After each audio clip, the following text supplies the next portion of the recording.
Hello there, H+III+T, it's a boot that dang on time. Welcome to another edition of Lap or Trap. Gosh dang it, we're doing another Severhead review. This is Hithead's No Introduction mixtape. Gosh dang it, I think this is the third project by him we have reviewed on my channel, so we're kind of getting over to a point. I'd say his next project is when we're going to start giving it a lap or a trap, but it's only project number 3 that I've heard personally, so I'm not going to rate it. I'm going to leave that up to you guys. If you want to go ahead and pause the video now and listen to the album and then join me in the reviewing process, then feel free. The link is in the description down below. So, Hithead-No Introduction. I did not care for Searching Leader 1, and I didn't care for Searching Leader 2.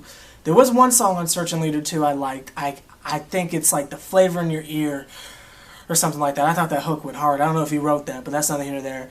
But he is a Severhead or whatever, so, you know, I don't know where I was going with that, but that's neither here nor there. We got, this mixtape is called No Introduction. I reintroduced that because the first track is an introduction on the mixtape No Introduction. First track is an introduction, even though in the song he says there's no need for an introduction because the mixtape is called No Introduction, but there is an introduction nonetheless, even though he said there shouldn't be because the name of the project is called No Introduction, but he put an introduction anyway. He also threatened the life of anyone who doesn't like this tape. So, as you can imagine, I was so happy to continue to listen. My life has already been threatened. But in all fairness, 50 did the same thing on, what was the second album? The Massacre. So, it's not the first time I've been threatened in on a project I've been listening to. As a matter of fact, Slipknot used to start their concerts by saying, "We're all going home in a body bag." So it's not the first time an artist has threatened me before I listen to something, but that's neither here nor there. We go into the second track, Nothing Else to Do. Apparently Hithead is going through some very serious issues with a ex, I would assume, girlfriend or something like that, I don't know. Got some pretty personal lyrics, and just based on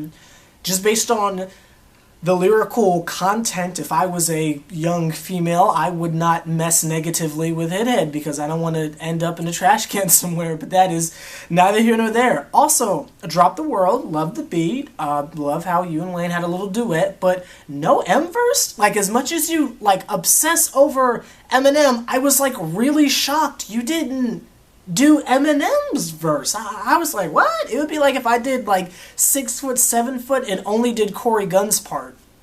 What? Like, I don't know. I was just expecting like a really crazy M verse, and I didn't get it, and I was a little bit disappointed on that. But the verses you did do, I thought lyrically were very on point. Probably the most on topic I've ever heard you. We go to the next track, the song Rap Name.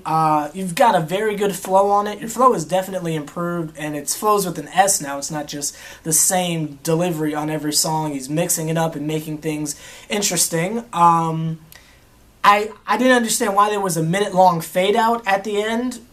It's like I get let the beat breathe, but I mean, when the beat has breaks in it, I don't know if that counts as letting the beat breathe. It sounds like an unfinished track. Sounds like some designer type stuff. And before we continue, I do kind of just want to go ahead and say the obvious. Your voice is still, you know, it's still this little kid sounding voice. And you guys know I don't care for child artists, but the flows make up for it, if that makes any sense. I'm not a fan of the voice. It's still a little high-pitched for me, still a little Alvin and the Chipmunksy, but the flows are so interesting, I honestly don't even mind. Also, the production value, and not like the beats or anything, like the mixing and stuff is not the best, but it's kind of like Seth Wayne's tape. So it's like if you just look past that and focus on the bars and the flow, it shouldn't bother you, especially if you've heard a Hithead mixtape before. Things like that shouldn't bother you. It's like if you listen to one of my projects and say, "Why is there auto-tune?" Really? Where have you been? You feel me? But that's neither here nor there. The song When Will It Stop is a interesting account from his point of view of police brutality. It's actually very very interesting as far as his lyrics go. What flavor of the definition of interesting you would define it as is your personal interpretation. I'm just personally gonna leave it as interesting in a general sense, just because I don't think I can't say I've heard Hithead talk about something this serious in a song before. So it was just interesting to hear the stuff that's going on through the eyes of a 12-year-old. It was very interesting. I was like, okay, cool. This is another person's viewpoint of it. Very introspective track for Hithead. So cool stuff. We go to the... Oh, directly after that, there's the skit, and it's featuring your boy. And the placement of that seemed kind of weird, because it's like you've got this like really thought-provoking track about the stuff going on in the media with police brutality and people killing cops and all that stuff, and then you've got me turning up on the next track. And it's like, you know, that makes me look like a jerk. Like, I get it lightens the mood from such a serious and dark vibe, but it just makes me sound like a jerk. Like, I'm not even taking seriously what was going on beforehand with me. I didn't arrange the tracks, but that's neither here nor there. I'm not going to comment on how I did on the song, because that's arrogant. That's up to you if you think I did good or not. But that's neither here nor there. There was kind of a point in the mixtape to where I felt like there was kind of like a drought period where there was a lot of meh, and that's fine. I mean, every artist has that, you know, so it's not like a you thing. Like, how many actual albums have I said have that problem? So, you know, it's not like a you thing. It's just with projects that have a lot of tracks on it, there's going to be a meh period. And definitely from my skit to the song Someday, there's a bunch of meh. And I was like, ooh, let's get back to those bars, though. But that's not here nor there. The next standout track to me was Someday, specifically the hook. Obviously, with the lyrics, you're talking about more personal things. Again, just branching out on the things you talk about in songs, which is a major improvement from the Searching Leader series, to where it was just like pun, I'm the greatest, pun, I'm the greatest. Actually talking about serious matters, and I think that's pretty interesting. But specifically on the song Someday, with the hook, I can see that dude was experimenting with melodies. Now, does it come across as the best thing? No, but I just like the fact that it's something different. You know, he's experimenting with his voice, and he's trying to say, okay, what happens if I do this? This will make things more melodic. Maybe I'll harmonize and stuff like that. So I thought that was pretty cool. It's just showing the growth as an artist, and I thought that was pretty cool. The song We Crazy, he's using a much faster flow to match with the insanity of Designer on Panda. Again, very impressive stuff. I know when he sent it over to me, I was like, is this Hithead? Gosh dang. Rapping very fast. Again, I'm not going to comment on my own verse, because there's an obvious bias there, but that's neither here nor there. But one thing I will say, same thing I said with Green Eyes, the same things I used to say with DJ Playa, you gotta use another word than crazy. You know, it's beyond played out. It's like making a song called I Got Money in 2007. You feel me? Yeah. Or saying like Run Up the Check in 2016. You feel me? Like, or like, you know, something about a plug. Like, it's been overdone so much. Use another word like insane, psychotic, mental, bipolar, you know, just use something else other than crazy. And putting a K on it is like putting a Z at the end of something. It's like, it's been done. Like, I'm not saying you can't do it, but it's the equivalent of having, like, the first track of your album called intro and the last track of your album called outro. Or, like, beginning and end. Right? Like, it's, you know, yeah. But that's neither here nor there. The song is still cool.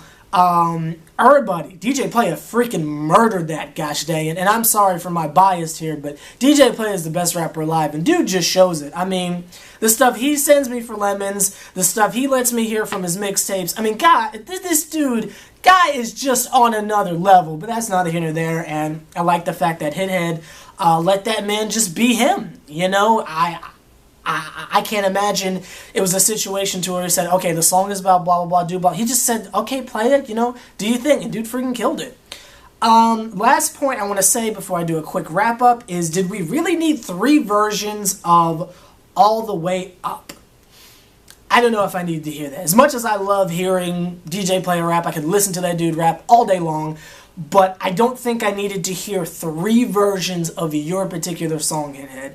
It was cool, and I get that they were bonus tracks, but towards the end, we're talking like track on track, the exact same song. It was cool to hear Jazz on a song, cool to hear DJ, but then you came with the same verses too. It's like, I don't know.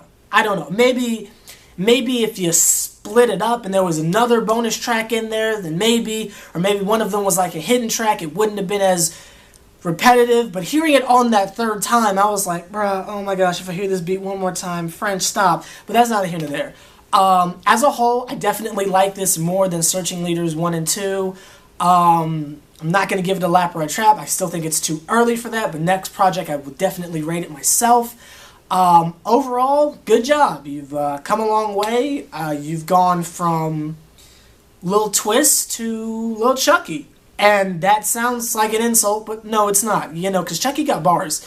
So much so, I gotta say, bro, when Hithead gets a deeper voice, Peasy, you better look out. You feel me? Because Hithead's flow is improving quite a bit. He just needs the voice to match it, and dude's on another planet. Violent lyrics aside, dude seems to be coming into his own. He's a nice mixture of Eminem and all of his other influences, and you can really hear it. Even hear a little Ice Cube in there with sort of an old style flow. So I thought it was cool. I didn't skip a track, and that's not normally the case with your mixtape. So I gotta say, good job. Like, comment, subscribe, H+III+T. Let me know what you thought about the project down below. Again, the link is in the description. If I have been out of frame this entire time, I apologize, but you know I don't care. But that's neither here nor there. If you see another Triple OG putting in as much work as me, rocking what I think to be the most awesome Carmelo Anthony shirt of all time, do me a favor, point him out. See you guys later.